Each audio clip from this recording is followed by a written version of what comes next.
Assalamualaikum warahmatullahi wabarakatuh. Nama saya Aisyah Aprianti dengan nomor induk 06035200002. Sini saya akan presentasikan tentang aliran behavioristik dengan tokoh Ivan Petrovich Pavlov. Selamat menyaksikan. Ivan Petrovich Pavlov lahir pada tanggal 14 September 1849 di Ryazan, Rusia, yaitu desa tempat ayahnya Peter Dmitrievich Pavlov menjadi seorang pendeta. Ia dididik di sekolah gereja dan melanjutkan ke seminari teologi. Pavlov lulus sebagai sarjana kedokteran dengan bidang dasar fisiologi. Pada tahun 1884, ia menjadi direktur Departemen Fisiologi pada Institute of Experimental Medicine dan memulai penelitian mengenai fisiologi pencernaan. Karyanya mengenai pengkondisian sangat mempengaruhi psikologi behavioristik di Amerika.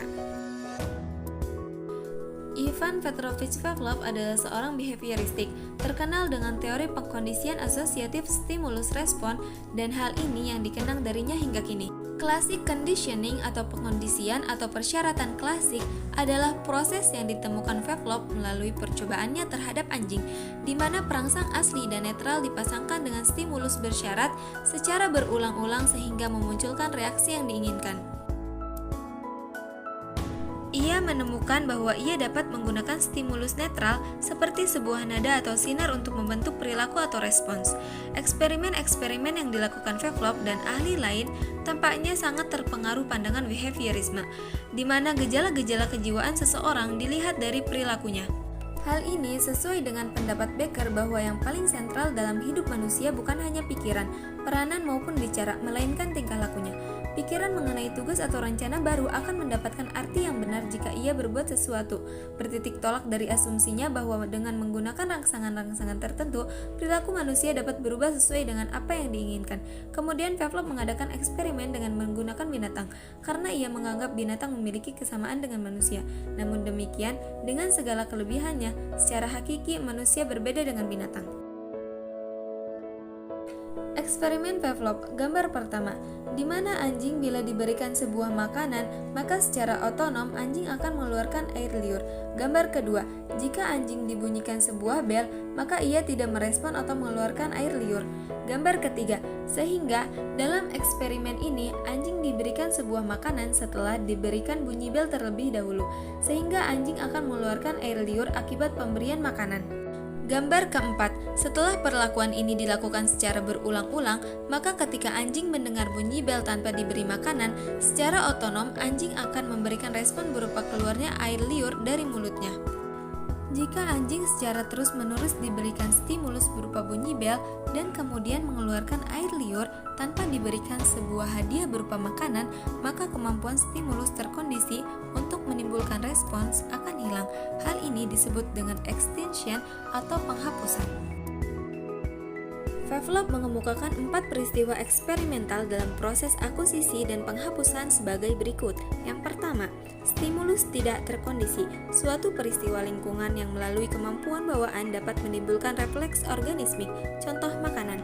Yang kedua, stimulus terkondisi, suatu peristiwa lingkungan yang bersifat netral dipasangkan dengan stimulus tak terkondisi, contoh, bunyi bel adalah stimulus netral yang dipasangkan dengan stimulus tidak terkondisi berupa makanan. Yang ketiga, respon tidak terkondisi, refleks alami yang ditimbulkan secara otonom atau dengan sendirinya, contoh mengeluarkan air liur. Yang keempat, respon terkondisi, refleks yang dipelajari dan muncul akibat dari penggabungan stimulus terkondisi dan stimulus tak terkondisi, contoh, keluarnya air liur akibat penggabungan bunyi bel dengan makanan. Kesimpulan yang didapat dari percobaan ini adalah bahwa tingkah laku sebenarnya tidak lain daripada rangkaian refleks berkondisi, yaitu refleks-refleks yang terjadi setelah adanya proses conditioning, di mana refleks-refleks yang tadinya dihubungkan dengan rangsang-rangsang tak berkondisi, lama-kelamaan dihubungkan dengan rangsang berkondisi.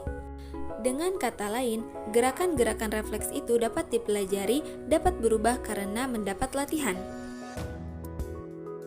Sehingga dengan demikian dapat dibedakan 2 macam refleks, yaitu refleks wajar, unconditioned reflex, keluar air liur ketika melihat makanan yang lezat, dan refleks bersyarat, atau refleks yang dipelajari, conditioned reflex, keluar air liur karena menerima atau beraksi terhadap suara bunyi tertentu. Dari eksperimen yang dilakukan Pavlov terhadap seekor anjing menghasilkan hukum-hukum belajar. Di antaranya yang pertama, Law of Respondent Conditioning, yaitu hukum pembiasaan yang dituntut jika kedua macam stimulus dihadirkan secara simultan yang salah satunya berfungsi sebagai reinforcer, maka refleks dan stimulus lainnya akan meningkat. Yang kedua yaitu Law of Respondent Extinction, yakni hukum pemusnahan yang dituntut. Jika refleks yang sudah diperkuat melalui respondent conditioning didatangkan kembali tanpa menghadirkan reinforcer, maka kekuatannya akan menurun. Sekian video dari saya, semoga bermanfaat. Mohon maaf bila ada kesalahan. Terima kasih. Wassalamualaikum warahmatullahi wabarakatuh.